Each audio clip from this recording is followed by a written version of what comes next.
নমস্কার, আমি বন্দনা। আমার কিচেনে আপনাদের সবাইকে স্বাগত জানাই। আবারও এসে হাজির হয়েছি উপকারী একটি শাকের রেসিপি নিয়ে। আজকের রেসিপি নারকেল দিয়ে সজনে পাতার শাক ভাজা। সবার প্রথমে আমি এই ডাঁটি থেকে পাতা ছাড়িয়ে নেব, তারপর পরিষ্কার করে ধুয়ে নেব। পাতা আমি ডাঁটির থেকে ছাড়িয়ে নেওয়ার পরে পরিষ্কার করে ধুয়ে নিয়েছি। আমি আর কুচি করে কাটলাম না, আপনারা চাইলে কুচি করেও কেটে নিতে পারেন। 2-3 চামচ সরষের তেল গরম করে নিয়েছি, দিয়ে দিলাম 2টো শুকনো লঙ্কা। লঙ্কা আমি টুকরো করে নিয়েছি। লঙ্কা ভেজে নেওয়ার পর দিয়ে দেব খুবই সামান্য পরিমাণে গোটা জিরে। লঙ্কার সাথে 20-25 সেকেন্ড জিরে ভেজে নেওয়ার পর দিয়ে দেবো সজনে পাতা।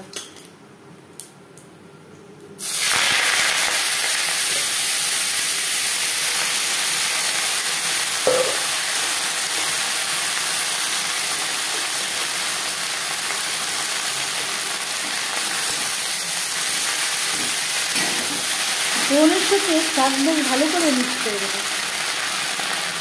সজনে পাতা রান্না হতে একেবারেই সময় লাগে না। হাই টু মিডিয়াম ফ্লেমে গ্যাসের ফ্লেমটাকে আমি হাইতে রাখছি না, মিডিয়াম ফ্লেমে আরও 3-4 মিনিট নাড়াচাড়া করে নেব।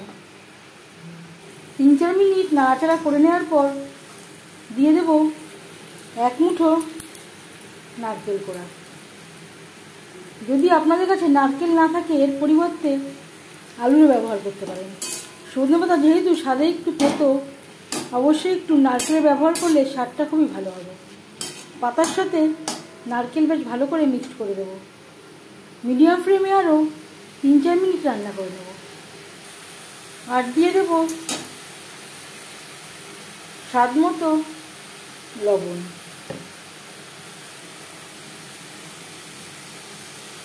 সামান্য পরিমাণে হলুদের গুঁড়ো।